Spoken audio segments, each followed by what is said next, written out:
Bonjour à tous, bienvenue pour ce cours de la semaine des cours ouverts à l'ULB.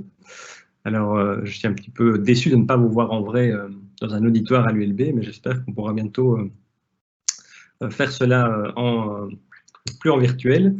Et donc aujourd'hui, le cours, c'est un cours de sociologie, et le cours sur lequel, le thème sur lequel je voulais me pencher avec vous et sur lequel vous aurez l'occasion de poser des questions par la suite, sera plus ou moins 45 minutes. Donc je vais parler à peu près 45 minutes sur la question de la pauvreté, sur un peu l'histoire de la pauvreté et des manières dont on a pensé la pauvreté au XXe siècle.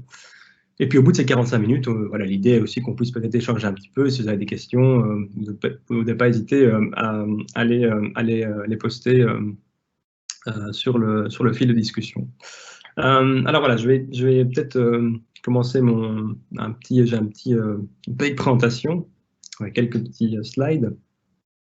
Donc cette question de la pauvreté, il y a deux raisons pour lesquelles j'ai choisi ce thème. Le premier, c'est parce que ça fait longtemps que moi-même je travaille sur ces questions. C'est un peu un de mes sujets de recherche.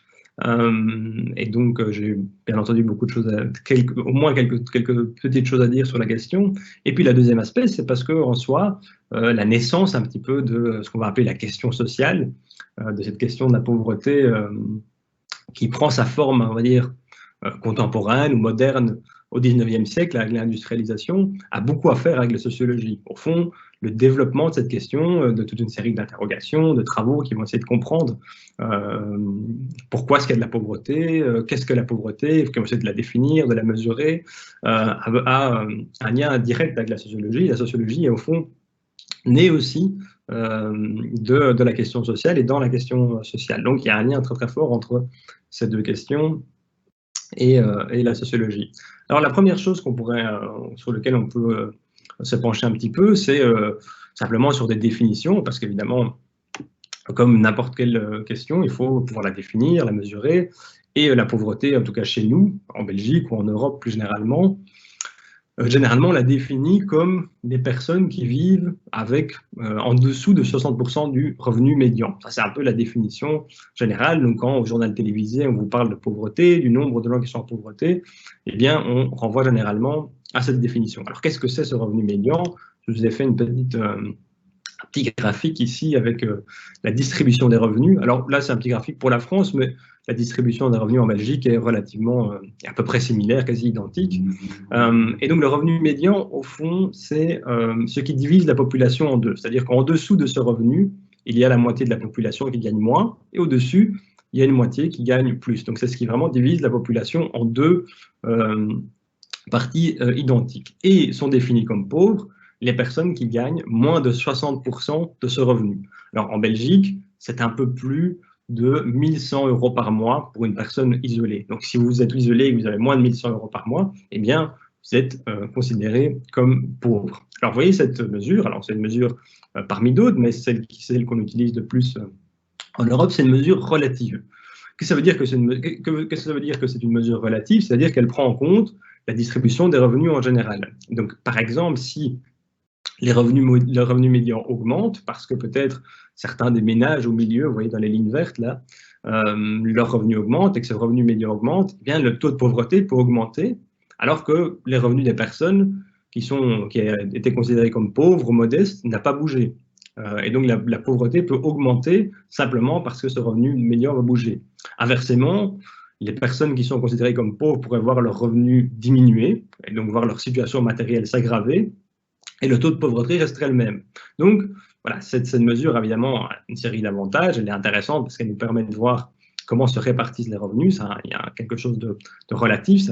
C'est aussi lié d'une certaine façon aux inégalités. Donc, ce n'est pas simplement une mesure de pauvreté, elle est aussi liée d'une certaine façon aux inégalités, mais elle a aussi toute une série de choses qui échappent à ce type de mesure. Donc, on reviendra un petit peu près un peu là-dessus par la suite, c'est qu'évidemment, tous les indicateurs, les mesures, les concepts nous disent des choses du monde, nous disent des choses de la société, mais inversement aussi, il y a des choses qui ne nous disent pas, qu'on ne voit pas, qui sont masquées. Elles orientent notre regard, elles construisent la réalité d'une certaine manière plutôt que d'une autre. Et donc, si on regarde en dehors de l'Europe, si on se penche dans le reste du monde. Je voulais d'abord vous montrer un petit, j'ai oublié ce petit slide. Et donc cette mesure relative, c'est intéressant parce que vous voyez par exemple, ici on sait qu'en Belgique, c'est plus ou moins 15% de la population en 1976. Et vous voyez, depuis 2016, dans les dernières mesures, on est plus ou moins à 15% de la population qui vit sous ce seuil de pauvreté. Donc vous voyez qu'on n'a pas beaucoup évolué, on n'a pas beaucoup progressé sur ce plan-là. De ce point de vue, la pauvreté, depuis un certain nombre de décennies, en réalité, est relativement stable. Mais si on sort de la Belgique et qu'on va voir un petit peu dans le reste du monde, souvent les mesures qui sont utilisées sont différentes. Ce ne sont plus des mesures relatives, c'est-à-dire qui regardent la part de la population qui vivrait en rapport avec ce revenu médian, mais ce sont souvent des mesures qu'on appelle absolues. Alors qu'est-ce que c'est une mesure absolue comparée à une mesure relative? Eh bien, c'est l'idée de dire, au fond, on ne va pas tellement prendre le rapport, votre place au fond dans la distribution des revenus, où est-ce que vous êtes, si on classait tous les individus du plus pauvre au plus riche, et puis on regarde où est-ce que vous êtes dans cette distribution, et à partir d'un certain seuil, on a défini qu'en dessous de ce palier, vous êtes pauvre. Ici, on va dire, au fond, on va essayer de calculer combien d'argent il faut pour subvenir plus ou moins correctement à ses besoins, et on va définir qu'être pauvre, c'est vivre en dessous de ce niveau de revenu. Alors, dans une des définitions la plus utilisée, c'est celle qu'on utilise, celle de la Banque mondiale, et elle considère que si vous vivez avec moins de 2 $, c'est 1,90 $ par jour, eh bien, vous êtes pauvre. Et si on regarde cette mesure, on utilise cette mesure, vous voyez, le nombre de personnes qui vivent avec moins de 1,90 $ par jour a eu tendance, au cours des dernières décennies, à baisser. Là, de ce point de vue-là, on a plutôt l'impression qu'on a un progrès, que la pauvreté tend à diminuer.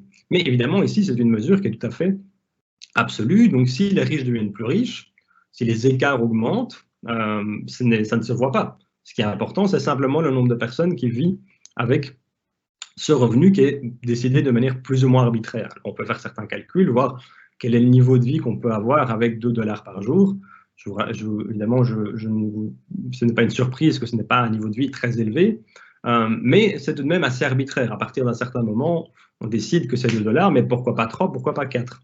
Et d'ailleurs, si on décide, par exemple, de regarder la question d'évolution de la pauvreté en disant, ben, moi je pense en réalité 2 $, c'est pas suffisant, peut-être qu'il faut 5, peut-être qu'il faut 10, parce que on considère qu'avoir accès à Internet, peut-être que ça fait partie de la question de la pauvreté, avoir accès à toute une série de services.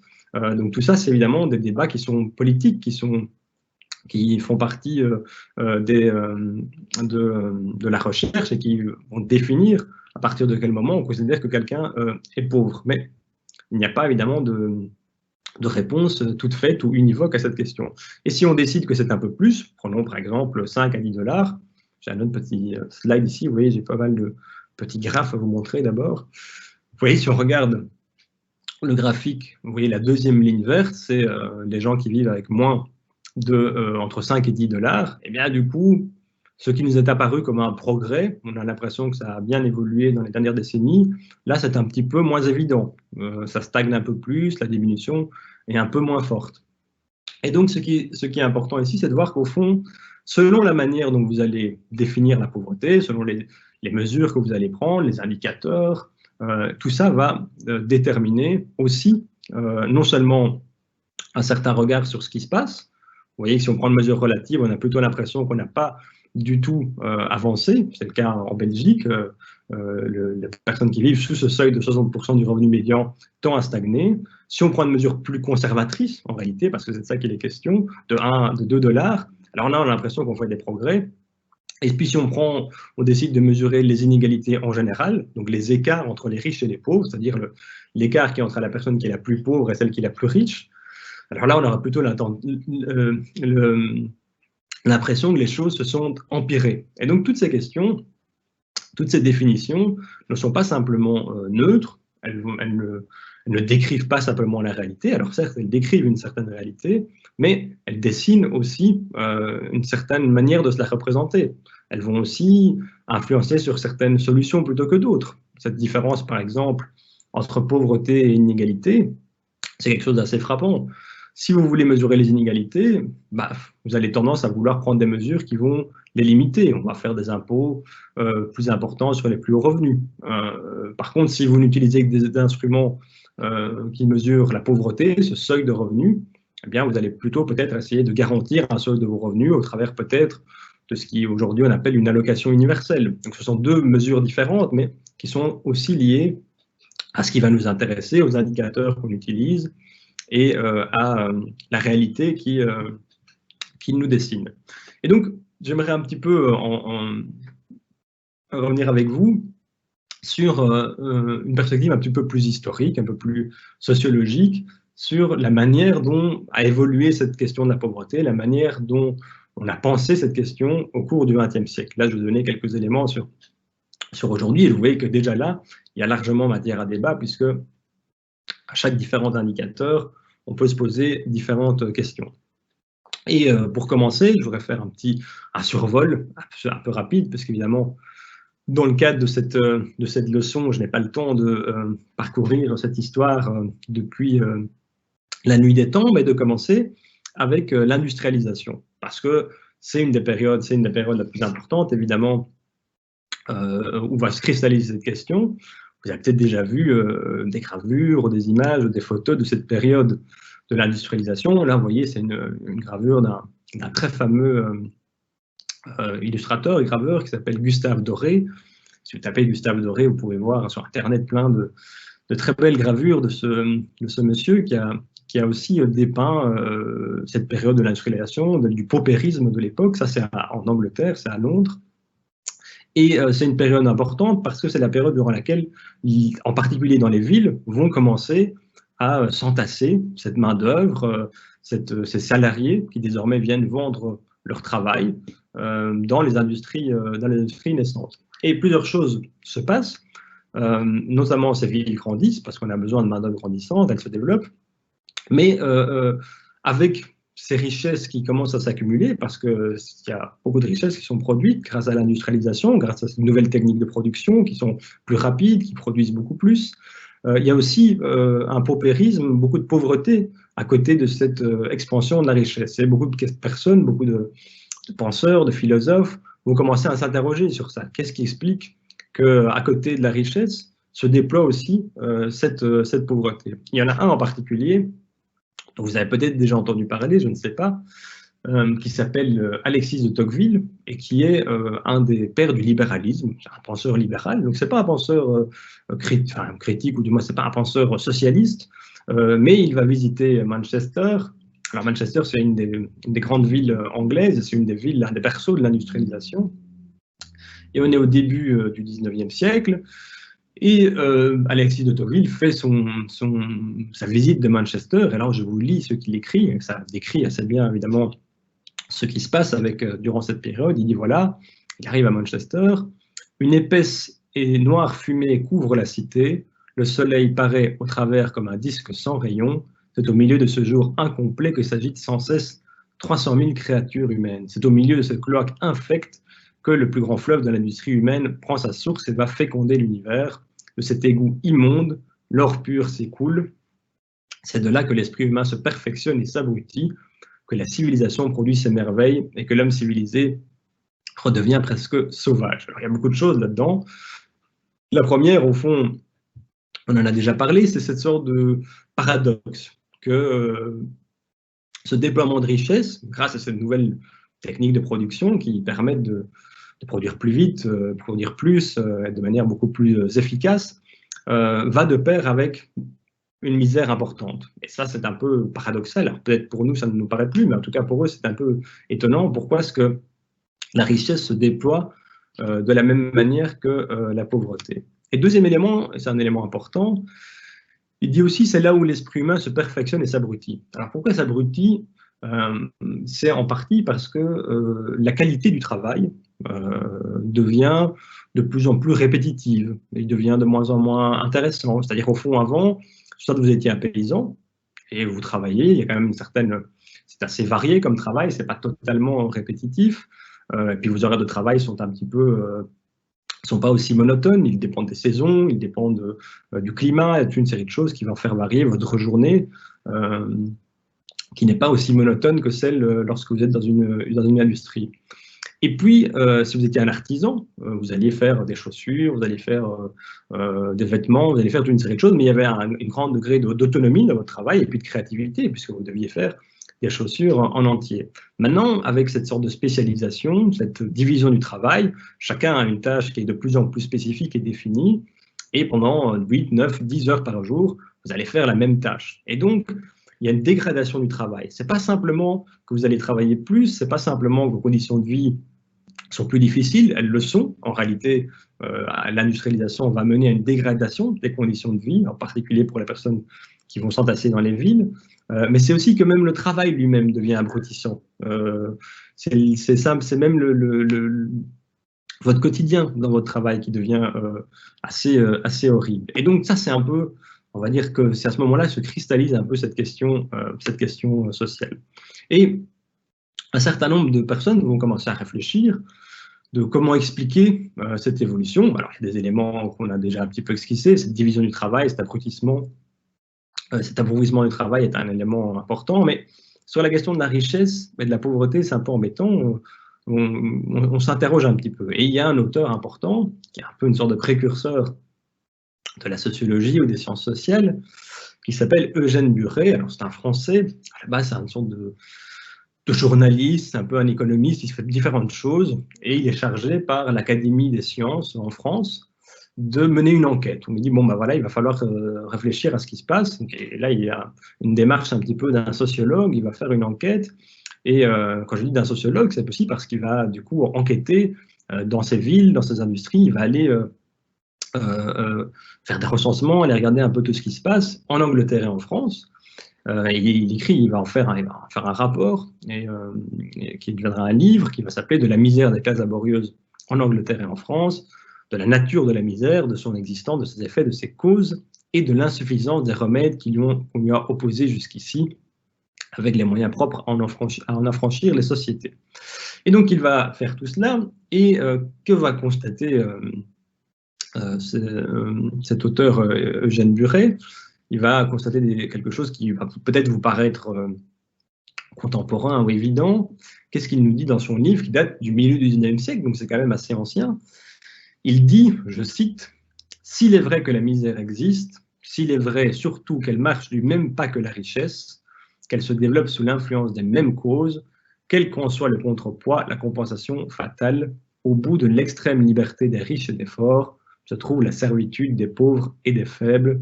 C'est ici que le laisser-faire agit d'une façon désastreuse, car il achète la richesse au prix de la misère. » Alors, il dit beaucoup de choses là-dedans. Ça va être un livre qui va être très influent quand il va paraître. Il va influencer beaucoup de penseurs, en particulier un dont vous avez peut-être déjà entendu parler, qui s'appelle Karl Marx, qui va être très marqué par cette analyse, qui va évidemment en tirer des conclusions politiques beaucoup plus radicales, puisqu'il va être un fervent partisan du socialisme et de la révolution, mais ce n'était pas le cas d'Eugène Buret. Lui, il fait son enquête et il me dit deux choses. La première, elle est très importante. Elle dit au fond, c'est pas un hasard que la richesse se déploie de la même façon que cette misère. En réalité, il y a une connexion entre les deux. C'est pas deux problèmes séparés. C'est parce que les riches sont très riches que les pauvres sont très pauvres. Il y a un lien entre les deux, on ne peut pas le nier. Au final, séparer ces deux problèmes, c'est ne pas voir la dynamique, le moteur qui les crée tous les deux. Et donc, il faut voir que, comme il le dit ici, c'est sous l'influence des mêmes causes que se crée à la fois cette extrême richesse, cette accumulation de richesse importante et cette misère. Donc ça, c'est un premier aspect. Et ça, déjà, quand on y réfléchit un petit peu, c'est déjà un petit peu une critique d'une conception de la pauvreté qui viserait simplement à réfléchir à un plancher. Donc, par exemple, l'idée d'un plancher de 2 $ par jour, c'est une mesure, c'est une manière de concevoir la pauvreté qui est déconnectée des inégalités. C'est-à-dire, on va simplement regarder les gens qui vivent sous ce seuil, et l'important, c'est de diminuer le nombre de gens qui vivent sous ce seuil. Si après, les riches deviennent très riches, c'est pas grave. Et donc, les inégalités, c'est pas grave tant qu'on diminue la pauvreté. Un peu comme si c'était deux problèmes séparés. Ici, pour Buret, il dit, ce ne sont pas deux problèmes séparés, c'est le même problème, on ne peut pas essayer de s'attaquer à l'un sans s'attaquer à l'autre. Il faut diminuer les inégalités si on veut diminuer la pauvreté. Et puis, deuxième élément qui est très important, et qui est aussi peut-être une vision plus politique, Buret dit que c'est l'extrême liberté des riches et des forts, et par extrême liberté, il dit le problème c'est le laisser-faire. Alors, je ne sais pas si vous voyez à quoi il fait référence, mais milieu du 19e siècle, lorsqu'on parle du laisser-faire, évidemment, on parle d'une certaine doctrine économique, de ce qu'on appelle le libéralisme économique, et c'est ça, au fond, que Eugène Buret a dans son viseur, c'est cette idée, au fond, que si on laisse faire, si on laisse la liberté au marché, parce que c'est ça dont il est question, eh bien, ça ne rencontre pas nécessairement l'intérêt collectif. Il y avait un auteur très connu de l'époque, qui s'appelait, d'un peu avant, un économiste, qui s'appelait Adam Smith. Adam Smith avait dit, voilà, si chacun poursuit son intérêt individuel, si chacun poursuit son intérêt égoïste, en réalité, il y a une main invisible, et cette main invisible, c'est celle du marché, qui va faire en sorte que la poursuite de votre intérêt individuel va rencontrer l'intérêt collectif, l'intérêt de tous. Donc, nous avons intérêt à poursuivre notre intérêt individuel parce que, au final, ça va profiter à la société tout entière. Ce que constate Buret, c'est qu'au final, ça ne marche pas très bien, ça. On voit bien que, bien sûr, les industriels poursuivent leur intérêt individuel, mais ça ne rencontre pas l'intérêt de ceux qui l'emploient, qui, eux, bien sûr, voient leur salaire diminuer ou leur salaire n'est pas suffisant pour subvenir à leurs besoins, et que donc il y a une contradiction en réalité. Et cette contradiction, à ses yeux, c'est quoi? C'est une contradiction, pas entre des individus, mais entre des classes. Ça, c'est évidemment un des points de départ importants de la sociologie aussi, c'est l'étude des classes sociales. Vous voyez, son livre s'appelle « De la misère des classes laborieuses ». Il ne parle pas de la misère en général, il ne parle pas de la pauvreté comme si c'était quelque chose d'abstrait, comme si on avait rangé les individus les uns à côté des autres, comme on le fait aujourd'hui, sur un graphique. Vous voyez, voilà, il y a les plus pauvres et les plus riches, et entre les plus pauvres et les plus riches, il y a juste un ordre dans lequel on met les individus les uns après les autres. Moi, il pense qu'au fond, il y a des classes, et ces classes, ce sont des rapports. La société organise des rapports sociaux, elle organise une certaine manière d'organiser l'économie, créer des rapports entre ces groupes. Évidemment, deux des classes qui lui semblent les plus importantes, ou qui semblent importantes pour Buret, c'est évidemment les rapports entre ceux qui doivent vendre leur travail, ceux qui sont les salariés, qu'on va appeler le salariat, et puis ceux qui les engagent, ceux qui détiennent l'industrie, ceux qui détiennent le capital. Et on pourrait tout à fait imaginer aussi de faire un graphique, non plus simplement comme ceux qu'on a vus jusqu'à maintenant avec un seuil de pauvreté, mais en regardant comment se répartit la richesse, non pas entre individus, mais entre groupes sociaux. Et c'est quelque chose qui existe. Je vais vous montrer un exemple ici, voilà. Ça, c'est un graphique qui montre la manière dont se répartit la richesse entre, d'une part, le travail, donc, qui est distribué sous forme de salaire, et d'autre part, en termes de profit, à savoir un retour sur votre investissement ou sur votre capital, en termes de dividendes, etc., etc. Et vous voyez que ça dessine aussi une autre image de la société qui porte aussi sur les inégalités. C'est aussi une question de distribution des richesses, mais c'est une manière différente de construire cette question qui aurait été beaucoup plus proche de celle qu'imaginait Buret, puisque de son temps, c'est cette question-là qui se pose, c'est la question des rapports entre le capital et le travail, entre ceux qui doivent vendre leur travail et ceux qui l'achètent. Et vous voyez qu'ici, sur les 30 dernières années, plus ou moins, un peu plus, un peu moins, ça dépend des pays. Ici, c'est les États-Unis, dans lesquels c'est particulièrement frappant, évidemment. Vous voyez que la part des profits, des richesses qui va au travail sous forme de salaire a eu tendance à diminuer au profit de la part qui va au capital et qui va rétribuer des dividendes, toute une série de formes de rémunération, mais qui dessinent évidemment différentes manières de concevoir la société. Ici, c'est des conflits entre classes sociales, pas simplement des rapports entre individus. Et cette vision de la société, cette vision de la question sociale, c'est de ça qu'il est question, qui est désormais vue comme les inégalités, c'est lié à la pauvreté, ce ne sont pas deux questions séparées, c'est la même question. Et ce dont il est question, c'est des rapports de pouvoir entre des groupes sociaux. Et c'est ces rapports de pouvoir qui sont conflictuels. Il n'y a pas des intérêts qui seraient les mêmes pour tout le monde et dans lesquels on se retrouverait tous. Il y a des intérêts antagonistes et il faut réguler ces conflits, il faut réguler ces différents intérêts parce que sinon, on en vient à des situations très compliquées. Et bien, cette vision, c'est une des visions qui va vraiment dominer la fin du 19e siècle. Et je vais vous montrer une petite citation ici qui est intéressante, qui est un texte d'une commission d'une réforme de la bienfaisance. Alors, c'est quoi la bienfaisance? En fait, c'est les ancêtres des CPAS. Donc, les CPAS tels que nous les connaissons aujourd'hui, ils sont inventés en 1974. Avant ça, il y a les commissions d'assistance publique, et puis avant ça, il y a les bureaux de bienfaisance. Et donc, là, on est plutôt dans la charité. Ce n'est pas tellement une institution publique qui donne des droits dans lesquels il y a des conditions très claires, c'est beaucoup plus arbitraire. Mais ces bureaux de bienfaisance existent déjà. Et fin du 19e siècle, bien sûr, il y a beaucoup d'agitation sociale, beaucoup de conflits, et il est question de les réformer parce que, bon, manifestement, cette manière d'organiser la société ne fonctionne pas très bien ou est très très loin d'être juste. Et ceux qui écrivent ce rapport pour imaginer une réforme de ces commissions de bienfaisance sont des notables, bon, et ils écrivent un texte, je vous le lis, qui va un peu dessiner comment est-ce qu'ils perçoivent ces problèmes et quel type de solution il faut leur donner.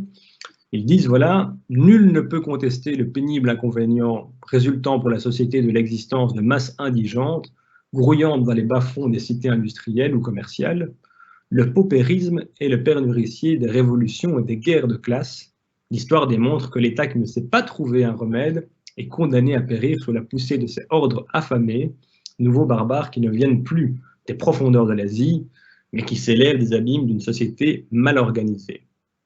Alors, regarde, il y a beaucoup de choses ici aussi, c'est un petit extrait très très riche. Il y a plusieurs choses. La première, vous l'avez peut-être noté, c'est quand même, bon, et ça c'est assez commun au 19e siècle, c'est un peu la réduction de cette classe ouvrière à des animaux ou à des insectes. Enfin, il y a une sorte de déshumanisation qui est assez forte parce qu'on parle quand même de masse grouillante. Et grouillante, ça renvoie quand même à des insectes, vous voyez, donc c'est pas très flatteur. Mais il faut se dire évidemment qu'on est dans une période de l'histoire dans laquelle les ouvriers n'ont pas le droit de vote. La majorité des gens en Belgique en 1895 n'ont pas nécessairement le droit de vote. Les femmes n'ont évidemment pas le droit de vote, n'en parlons même pas. Elles auront le droit de vote encore plus tard. Mais donc, on vit une société quand même très inégalitaire et où l'accès à la citoyenneté est encore assez limité. Bon. Et ce qui nous dit aussi, voilà, ces inégalités, ce n'est pas simplement un problème de revenus, ce n'est pas simplement qu'il y a des gens qui ont plus de revenus que d'autres, c'est que ça suscite ces antagonismes, ces conflits, et il parle des révolutions et des guerres de classe. C'est plus simplement maintenant la guerre entre pays, c'est potentiellement une guerre qui peut déchirer le pays lui-même. C'est ce qu'on appelle la guerre civile. Au fond, ces inégalités sont devenues tellement importantes, elles divisent tellement la société en groupes opposés que si on ne trouve pas une solution, eh bien, on peut sombrer dans la guerre civile. Et dernier élément important, il dit aussi, chose qui change au 19e siècle, au fond, le problème, c'est quoi? Là, la phrase est quand même très importante. Il dit « ça s'élève d'une société mal organisée ». Alors, pendant tout le 19e siècle, généralement, la vision dominante de la pauvreté, c'est une question de responsabilité individuelle. J'ai mis une petite photo ici d'un dépôt de mendicité. Au fond, les mendiants, les personnes qui n'ont pas de travail, c'est de leur faute. C'est parce qu'ils manquent de prévoyance, c'est parce qu'ils n'ont pas une éthique du travail assez forte. C'est une question de responsabilité individuelle. Si on veut pouvoir subvenir à ses besoins, il faut travailler, il faut se lever le matin, et ça marche. Ce n'est pas une question collective, ça n'a rien à voir avec la société. Au fond, on l'a dit, le libéralisme économique, si chacun cherche son intérêt individuel, eh bien, ça résulte dans l'intérêt collectif. Là,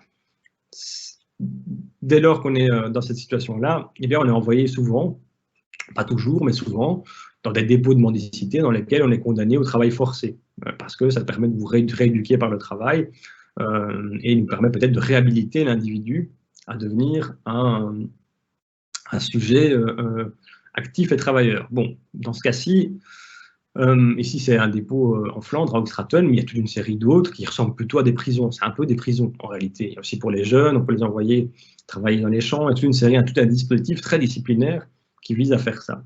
Ce que nous dit ici cette commission de fin du 19e siècle, c'est qu'au fond, on s'est peut-être trompé. En réalité, on voit bien que ces questions sont plus compliquées que ça, et que le problème, c'est que la société est mal organisée. Donc, ce n'est pas simplement que les individus ne sont pas assez prévoyants, c'est que la société est mal organisée. Et ça veut dire quoi? Ça veut dire que la solution, alors, c'est qu'il faut organiser la société autrement. Ce n'est pas simplement une question, encore une fois, de revenus, c'est la société elle-même qui est en question, et c'est la manière même dont elle organise, en particulier, ses relations économiques, la division du travail, comment est-ce qu'on alloue le travail, qui a du travail, quel type de travail les gens ont, quel niveau de salaire ils ont. Toutes ces questions commencent à être posées de manière plus politique et pas simplement au bon vouloir de chacun. Alors, je vais faire un petit bond dans le temps.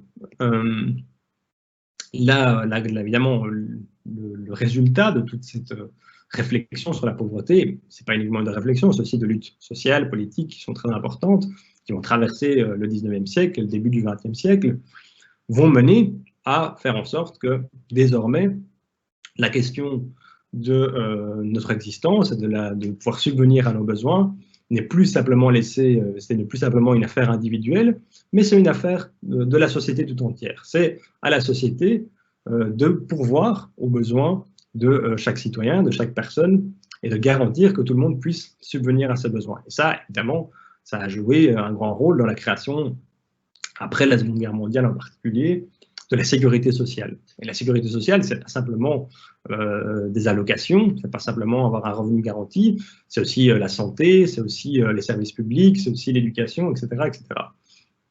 Et pourquoi c'est important ici? C'est parce que c'est une question importante, c'est parce que ce que va nous offrir ce modèle, il dit voilà, fermons la porte de la misère, vous voyez sur cette affiche, pour la création de la sécurité sociale, c'est qu'il n'est pas simplement question de redistribuer de l'argent. Ce n'est pas simplement l'idée de dire on doit redistribuer des revenus entre les riches et les pauvres. Non, c'est qu'au fond, on doit aussi garantir, en dehors du marché, en dehors de notre accès ou pas à un revenu, garantir l'accès à des services que l'on considère comme essentiels. On va décider qu'au finalement, la santé, ce n'est pas une question que si vous deviez avoir accès si vous avez de l'argent ou pas, et que du coup on va donner plus d'argent pour que tout le monde puisse avoir accès à la santé. Non, il faut que la santé elle soit garantie à tous, indépendamment du fait que vous soyez fortuné ou pas. Et donc ça doit devenir un monopole public. Bon, après il y a des variantes, hein, mais ça va devenir quelque chose qui va être garanti par la société, parce que ça fait partie du fait d'être un citoyen. Et même chose pour l'éducation, même chose pour un certain nombre de services publics. Et donc c'est cette idée au fond de réduire l'emprise du marché dans la société, de réduire ce fameux laisser-faire. L'État va prendre un rôle plus important dans l'organisation de la société afin de garantir que chacun puisse vivre une vie digne. Bon, pour vous donner un petit exemple, il y a un économiste anglais qui a donné une formulation assez claire de cette évolution. C'est un économiste qui s'appelle Richard Tawney. C'est pour vous montrer un petit peu aussi comment voilà, cette évolution de la définition d'égalité a évolué. Il écrit un petit livre en 1931, c'est des conférences qu'il fait en 1929. Enfin, et le thème, c'est l'égalité. Et qu'est-ce que doit être l'égalité? À ses yeux, évidemment, c'est une question dont on peut débattre. Et qu'est-ce qu'il nous dit? Je le cite, il dit voilà, l'égalité ne consiste pas en la division des revenus de la nation en 11 millions de fragments, à distribuer sans autre forme comme un gâteau à l'école entre ces 11 millions de familles, mais plutôt par la mise en commun de ces ressources, par des moyens fiscaux et l'utilisation des fonds ainsi obtenus pour rendre accessible à tous, quels que soient leurs revenus, leur profession ou leur situation sociale, les conditions de la civilisation qui, en l'absence de telles mesures, ne peut être appréciée que par les riches. Donc il y a une vision de l'égalité qui est très politique. C'est l'idée de dire au fond, ce n'est pas simplement l'égalité de revenus, la distribuer à chaque personne, on va diviser la richesse nationale et puis on va la diviser par le nombre de personnes. Non, c'est aussi la création d'un espace dans lequel il y a du commun, un espace dans lequel on décide collectivement, d'un espace démocratique. C'est élargir l'espace démocratique dans lequel il y a des choses qu'on va décider ensemble et ce n'est pas simplement le choix individuel qui prime. Pour vous donner un exemple concret, il n'y a pas très longtemps, enfin, il y a quelques années maintenant, à Hong Kong,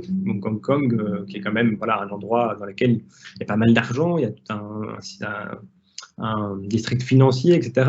Et Hong Kong a un déficit budgétaire, ce qui n'est pas le cas de beaucoup de pays européens, mais eux, ils ont un déficit budgétaire pendant plusieurs années, c'est-à-dire qu'ils ont un surplus budgétaire, pas un déficit, C'est-à-dire qu'ils ont plus d'argent, ils ont plus d'argent que ce qu'ils ne dépensent, et ça s'accumule au bout d'un certain nombre d'années. Et ils décident alors, au bout d'un certain temps, de dire, bon, bah alors, ce qu'on va faire, c'est qu'on va diviser ce surplus budgétaire, cet excédent qu'on a, par le nombre d'habitants, et on va envoyer à chacun un chèque. C'est une manière de faire. On va simplement diviser ce truc, chacun reçoit ce chèque, et puis il en fait ce qu'il veut. Maintenant, que serait-il passé si on avait demandé aux citoyens de Hong Kong de discuter ensemble, de se réunir tous ensemble, et de débattre de ce qu'on va faire de cet argent? Ils auraient probablement décidé d'en faire autre chose. Ils auraient peut-être décidé qu'ils voulaient se le distribuer de manière individuelle. Mais ils auraient peut-être aussi décidé que, avec cet argent, on va peut-être faire des crèches. On va faire plein de crèches publiques gratuites. Comme ça, désormais, la petite enfance, la garde des enfants, est un nouveau droit social. Et tout le monde devrait avoir accès à ça. Et je pense que c'est ça qu'on va faire avec l'argent. Et donc, ce sont deux manières tout à fait différentes de penser ces questions de redistribution. Une qui est plus individuelle, qui met plutôt l'accent sur les citoyens en tant que consommateurs et d'augmenter ce pouvoir d'achat, et puis l'autre en tant beaucoup plus politique, qui vise à dire, au fond, on doit aussi étendre l'espace dans lequel nous décidons collectivement sur comment on veut organiser notre société. Et ces deux visions de l'égalité, évidemment, coexistent, mais du moins dans l'après-guerre, c'est peut-être celle-là qui domine le plus. Alors petit à petit, ça va changer, pour plusieurs raisons, mais à partir des années 60, 70, cette vision va un peu décliner, pour plusieurs raisons. Une des raisons, c'est parce que l'expansion de cette sécurité sociale, de ces services publics, n'a pas réussi à abolir la pauvreté. Elle a fondamentalement fortement diminué, mais elle reste toujours assez présente. Et puis, il y a aussi cet aspect que ça limite fortement, de fait, le marché. Il y a beaucoup de contraintes, il y a le droit du travail, et beaucoup de gens sont insatisfaits avec cela parce qu'ils disent que ça nuit au dynamisme de l'économie. Et se développe petit à petit une vision qui est beaucoup plus monétaire de la pauvreté. Il faut se concentrer sur les revenus, il faut arrêter de vouloir construire des logements sociaux, ce genre de choses, il faut surtout se concentrer sur les revenus que les gens ont. Et à partir des années 70, cette vision, elle va commencer à décliner en faveur d'une vision qu'on connaît un peu plus aujourd'hui, qui est cette idée de plancher, qui est, nous devons surtout nous concentrer sur le plancher, au-dessous duquel il ne faudrait pas tomber. Donc, on devrait essayer de garantir un revenu pour tous. Je mets une petite caricature ici, c'est une caricature des années 60, aux États-Unis en particulier, dans lequel il y a un grand débat qui se développe au milieu des années 60, et ce débat, il porte sur quoi? Sur l'idée de créer un revenu garanti. En réalité, de créer une forme d'allocation universelle. C'est peut-être un des premiers grands débats sur l'allocation universelle, c'est au milieu des années 60, un peu plus tard, 67, aux États-Unis. Et vous voyez dans la caricature, il dit, voilà, il y a la ligne de pauvreté, et cette ligne est définie par 3 200 $ par an. À l'époque, c'est ce qui est considéré comme étant ce qu'il faut pour pouvoir subvenir à ses besoins. Et toute l'idée est de se concentrer là-dessus. Et la caricature, évidemment, elle regarde cette évolution de manière un petit peu critique, puisque vous voyez qu'à côté de cette ligne de pauvreté qu'on pourrait remplir, il y a des richesses considérables qui s'accumulent. Et donc, c'est cette sorte de séparation, évidemment, entre pauvreté et inégalité qui se dessine de plus en plus et qui va considérablement limiter les réflexions sur la manière dont on peut redistribuer, les questions des droits sociaux qu'on pourrait élargir, etc. etc. Alors, il y a un deuxième aspect qui se passe aussi, qui est très important à partir des années 70-80. Le premier, c'est cet aspect très monétaire. On se concentre sur le seuil monétaire de pauvreté et moins sur les inégalités. Et on se concentre beaucoup sur l'argent et moins sur l'accès à des services publics ou des services garantis qui vont vous permettre d'avoir accès à toute une série de choses.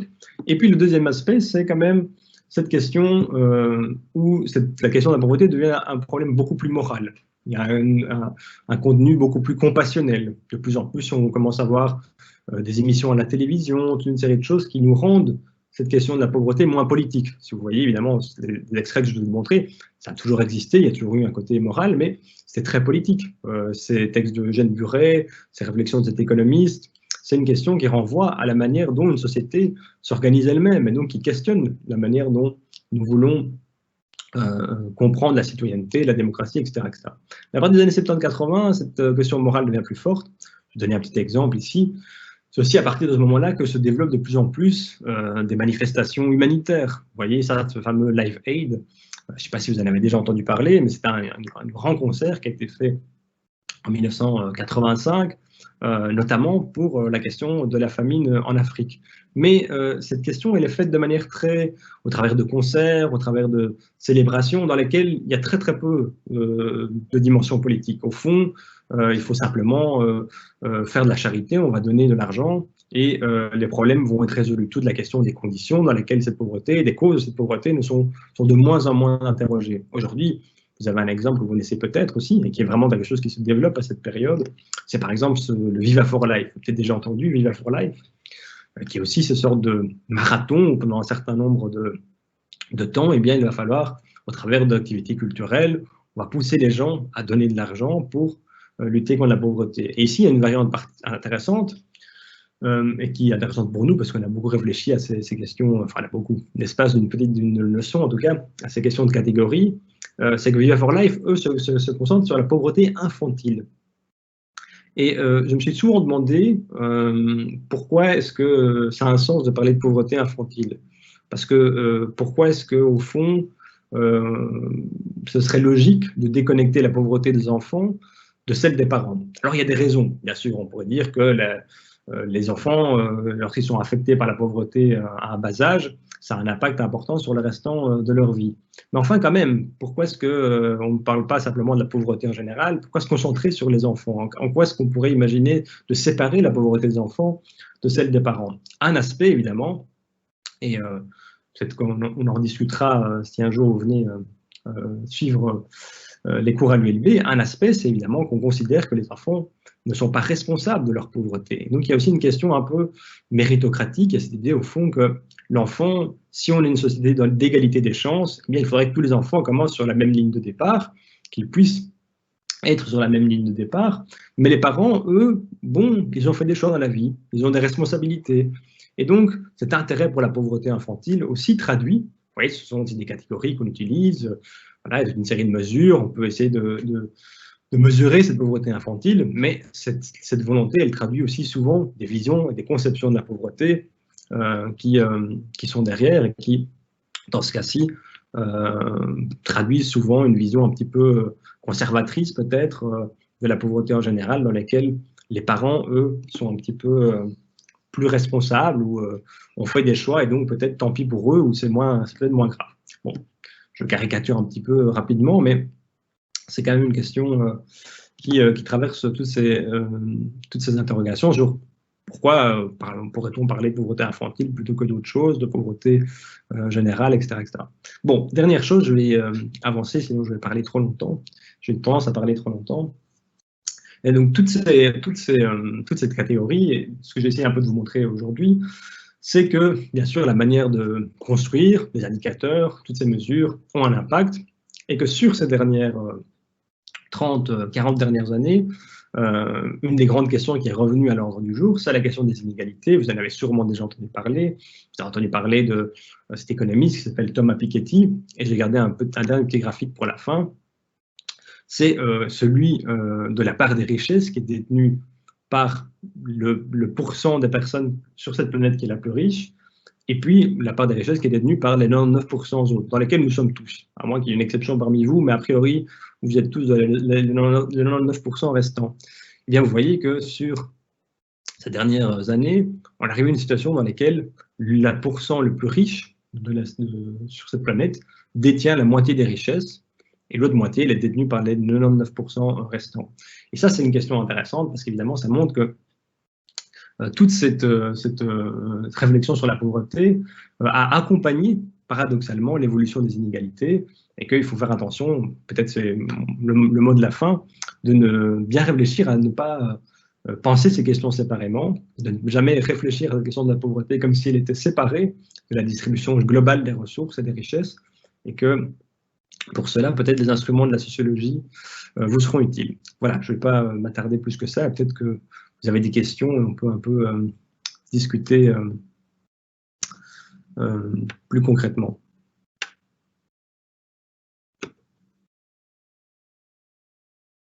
Alors.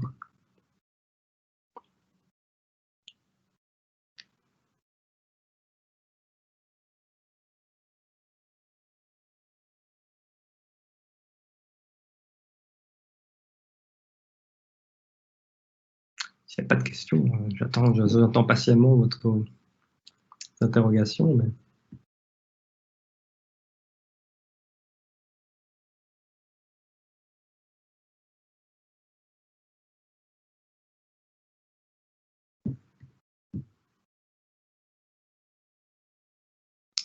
Alors juste, peut-être, vous ne devez pas oublier, juste quelques petits éléments peut-être à avoir en tête. N'oubliez pas que si vous voulez plus d'informations, vous pouvez aller sur le site de la faculté de philosophie et sciences sociales. Il y aura plus d'éléments un peu sur l'ULB, sur les cours, sur la sociologie, si ça vous intéresse. Et puis, il y a aussi, vous ne devez pas oublier qu'il y a une journée porte ouverte à l'ULB le 24 mars, que vous ne devez pas hésiter à aller demander plus d'informations pour pouvoir faire votre choix de manière la plus informée possible. Voilà. Alors apparemment, on me dit que j'ai reçu une question. Je regarde attentivement. Alors, est-ce que des recherches sociologiques sur les individus plutôt que sur les classes sont-elles envisageables?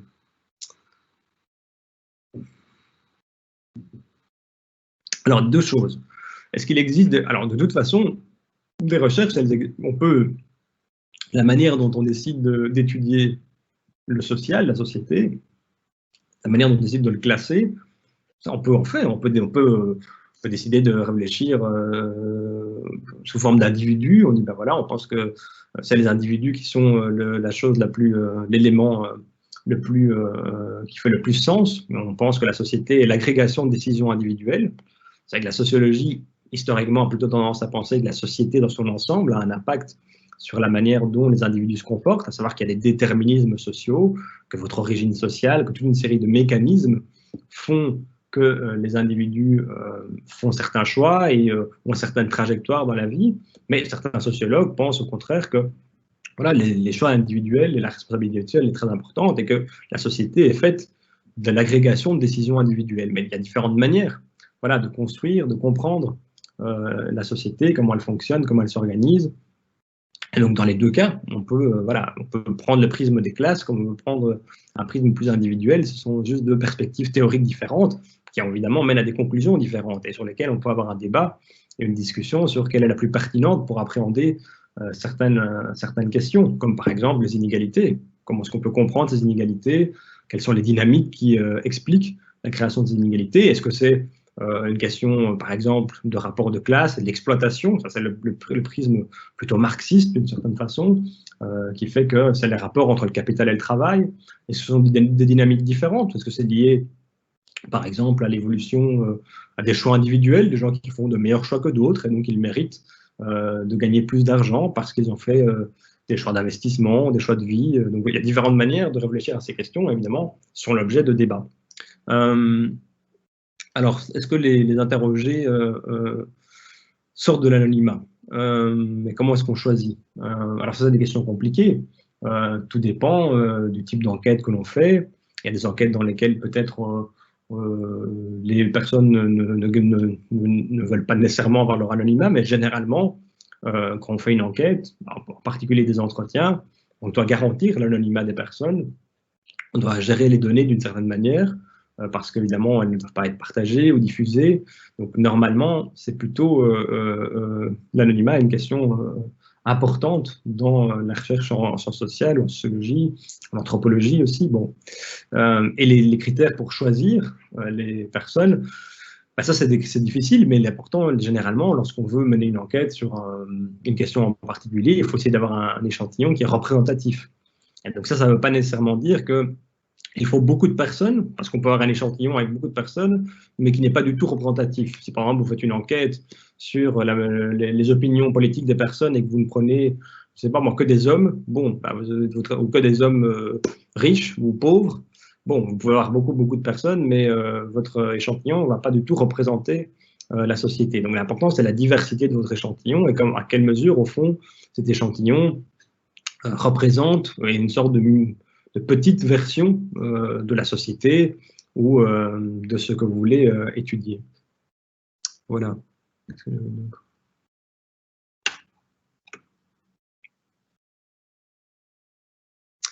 Est-ce que cette problématique de la pauvreté est une fatalité du capitalisme? Ça, c'est une question compliquée. Écoutez, bon, ça c'est une question difficile, mais la pauvreté, tout dépend de la définition de la pauvreté. La pauvreté, si on entend par la destitution matérielle, c'est-à-dire le fait de ne pas pouvoir subvenir à ses besoins, ça a souvent existé. Au Moyen-Âge, il y avait des gens, il y avait de la mendicité. Donc le capitalisme n'est pas une forme d'organisation des échanges et de l'économie et de l'organisation du travail dans laquelle a surgi la pauvreté. Elle existait déjà avant. Maintenant, les formes de cette pauvreté, elles prennent des formes différentes dans l'histoire. Et en un certain sens, le capitalisme et l'industrialisation a permis à des millions de personnes de sortir de la pauvreté. Si on considère que la pauvreté, dans son sens le plus strict du terme, simplement de subvenir à ses besoins, de pouvoir manger, etc., etc. Sur les 40-50 dernières années, on l'a vu, si on prend une définition restrictive de la pauvreté, alors beaucoup de personnes, en particulier en Chine, en Inde, dans toute une série de pays en voie de développement, elle a diminué. Par contre, les inégalités, elles ont beaucoup plus augmenté. Et donc, le capitalisme a de fait, effectivement, une logique qui est plutôt spontanément inégalitaire. Et c'est pour ça que nos sociétés, en particulier dans l'après-guerre, ont créé toute une série de systèmes qui visent à essayer de limiter ces inégalités. L'impôt en est un, les systèmes de protection sociale, de sécurité sociale vont créer toute une série de systèmes qui vont permettre de garantir un certain niveau de vie et puis de essayer de comprimer ces inégalités ou de les limiter un maximum. Mais la pauvreté n'est pas spécifique au capitalisme. Est-ce qu'elle en est une fatalité? Ça, c'est une question plus compliquée. Il semblerait qu'il y a un débat là-dessus, évidemment. Est-ce qu'il est possible de abolir la pauvreté? Je pense que oui. Et c'est aussi une question, voilà, peut-être de volonté politique. Voilà, il y a toute une série d'autres problèmes qui se posent là.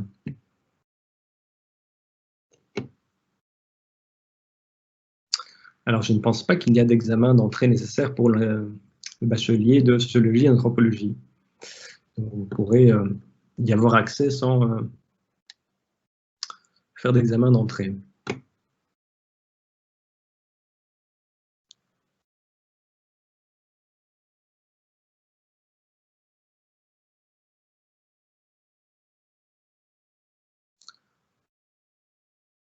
Autre chose? Plus d'autres questions sur la pauvreté?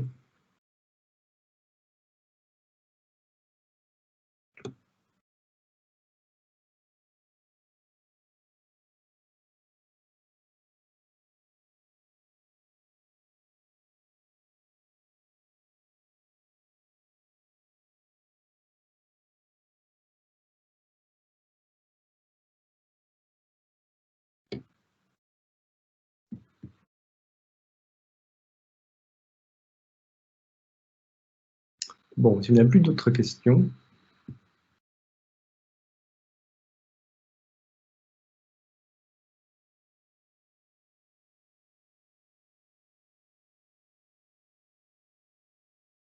J'ose espérer en tout cas que le cours vous a plu, que ça vous a intéressé, que ça a peut-être suscité chez vous des vocations de sociologue. C'est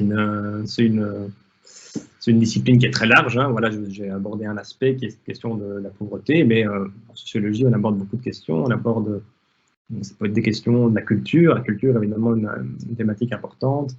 Les inégalités, ça peut être le sport. Il y a plein de voilà, toutes les questions qui ont trait à notre vie peuvent être abordées sous un angle sociologique. Alors, qu'est-ce qu'il y a d'autre?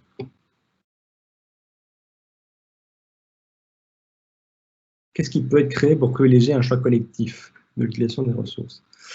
Qu'est-ce qui peut être privilégié pour privilégier un choix collectif dans l'utilisation des ressources? Alors, ça, c'est un peu large comme question.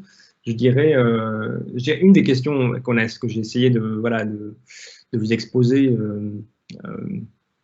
du mieux que j'ai pu. Je ne sais pas si j'ai été particulièrement convaincant, mais c'est que de fait, cette question des inégalités et de la pauvreté pose la question de la manière dont on va y répondre. Et on peut y répondre de deux façons. On peut y répondre d'une manière plus individuelle. On peut imaginer une société qui est parfaitement égale, mais dans laquelle chacun a une somme d'argent qui est identique, mais dans laquelle nous devons tous pourvoir à nos besoins en allant acheter toute une série de services ou des choses sur le marché pour pouvoir le reproduire en tant qu'individu. Et puis une autre société qui serait tout à fait égale, mais dans laquelle toute une série de services auxquels nous avons besoin pour nous subvenir à nos besoins nous sont octroyés collectivement. Donc on a la santé, on a une crèche, on a l'école, on ne doit pas payer pour tout ça. Ça nous est plus ou moins donné. Ce sont deux visions, évidemment, deux horizons de l'égalité qui sont très différents. Ils sont non seulement très différents parce que la manière dont on va subvenir à nos besoins va être différente, mais aussi parce que le mécanisme au travers duquel nous allons décider de ces questions va être différent. Il y en a un qui est celui de la décision individuelle, du choix du consommateur, et il faut une part dans les décisions individuelles, bien sûr, mais dans l'autre, ça va être un choix beaucoup plus collectif, ça va être un choix démocratique dans lequel nous allons décider ensemble comme société, parce qu'on va voter, parce qu'on a des représentants qui vont décider d'investir dans les maisons de repos, pour l'amélioration des maisons de repos publiques, par exemple, dans la santé, dans l'éducation, dans un secteur qui est soumis, d'une certaine façon, à une décision collective et démocratique. Et ce sont deux horizons différents. La question qui se pose, c'est la question de l'équilibre entre ces deux manières de pourvoir à nos besoins dans une société démocratique.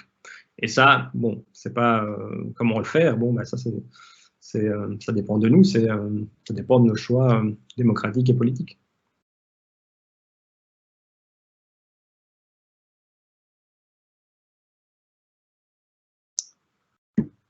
Voilà. S'il n'y a plus de remarques, je vous remercie évidemment d'avoir suivi ce cours. N'oubliez pas la journée porte ouverte le 24 mars. Et puis, j'espère que votre choix, cela a illuminé votre choix pour votre avenir que j'espère florissant. Voilà.